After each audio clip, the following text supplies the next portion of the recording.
Hey guys, Ms. Peterson here. So today we're going to be going over the basics of how we describe gases. We're going to talk about pressure, volume, and temperature, as well as kinetic molecular theory, which explains the relationships that we're going to get into.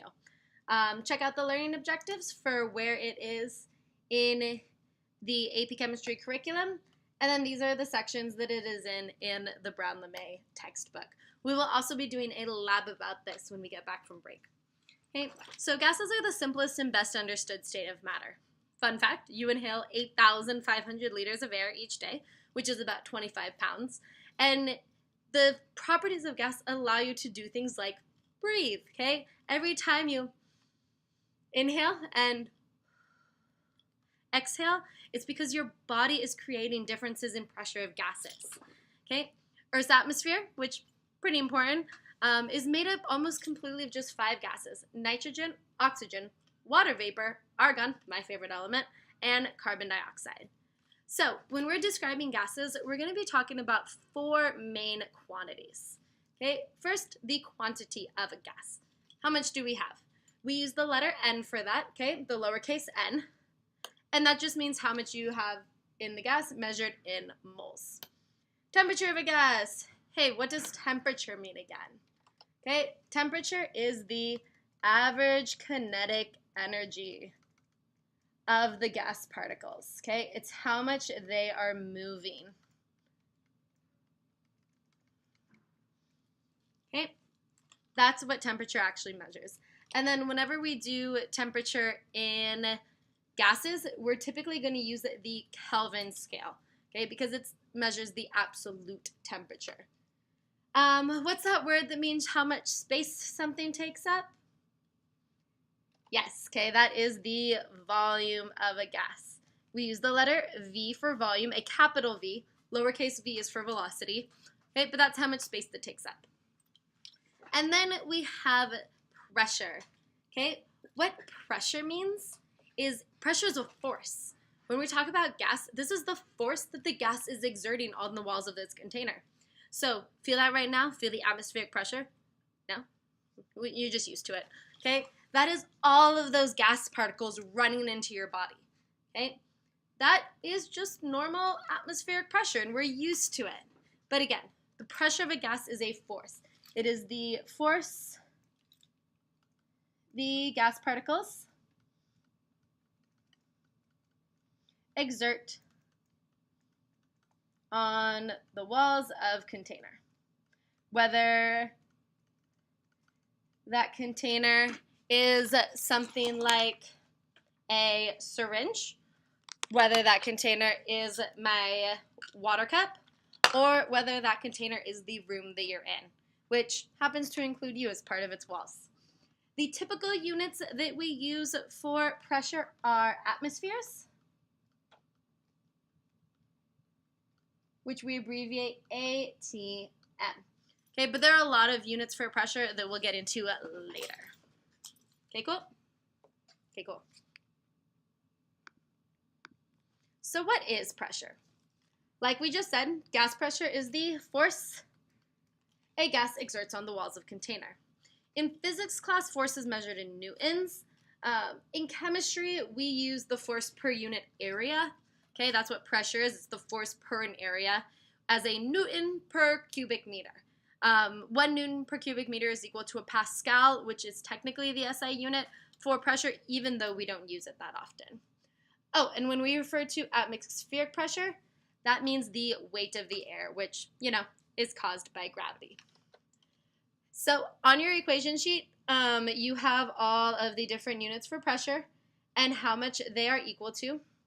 1 atmosphere is called standard pressure, and that equals 760 millimeters mercury, which equals 760 torr, which equals 29.92 inches of mercury, which is 14.7 psi. That's the unit that you use when you're measuring your highest pressure, which is 101.3 kilopascals, which is about 10 to the 5th pascals. Okay, so temperature, there are only 3 different units that we use: Celsius, Fahrenheit, Kelvin. Unfortunately for pressure, we have lots of different units, okay? And a lot of these units, like the millimeters of mercury or inches of mercury, come from how we measure pressure. So, how do we measure pressure? Well, there's two main ones, okay? This is called a barometer. What it does is it has like a little vacuum of air, and it sees how much the atmosphere pushes up on a solution, typically mercury, and sees how far that pushes it up into the tube. That's called a barometer. And then there's also one called a manometer, which looks like this, and let me zoom in so you guys can see this graphic a little better. Or not. Okay, but you can see here that it compares the pressure in a container to the pressure outside using some liquid to keep those separate. Okay, so that's a manometer. That's what, if you ever go to the gas station and check your tire pressure, that's what it uses, is it just compares it to atmospheric pressure.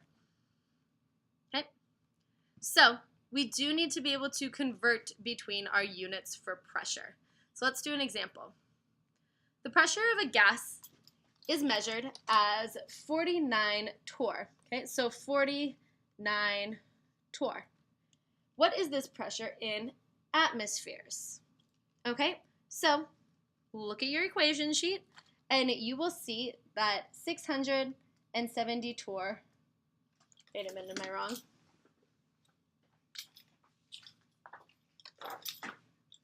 Looking at the equation sheet. I was wrong, it is 760 torr.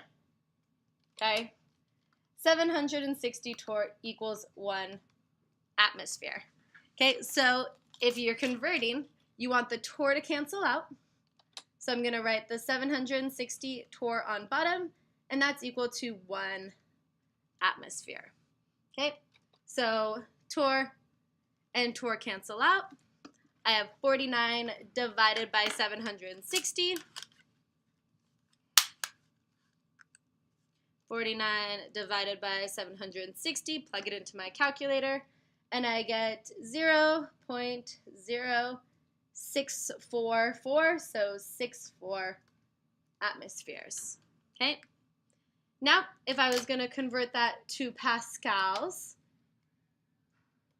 look right back up top, and you see that 1 atmosphere is about 10 to the 5th pascals.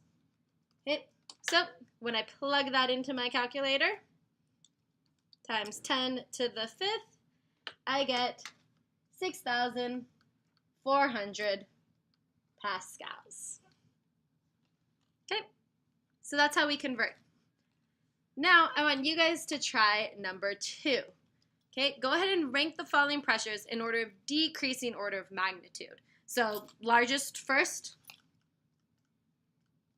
Largest to smallest. Okay, and you have 75 kPa, 300 torr, 0.60 atmospheres, and 300 millimeters of mercury. So, in order to rank those, first we have to convert them all to the same unit. Okay, go ahead and try to figure it out.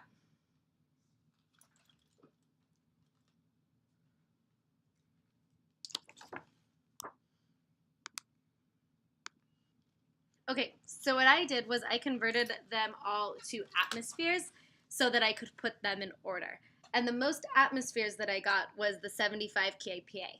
75 kPa translates to 0.74 atmospheres. So that one is my largest. Okay. Then I have the 0.60 atmospheres. I didn't need to convert that one because it was already in atmospheres. Okay. Next, the 350 millimeters of mercury, which is 0.46 atm. And the smallest measurement was the 300 torr, which only is 0.39 atm. Does that make sense? Okay, so it's just conversions. Okay, cool? Okay, cool.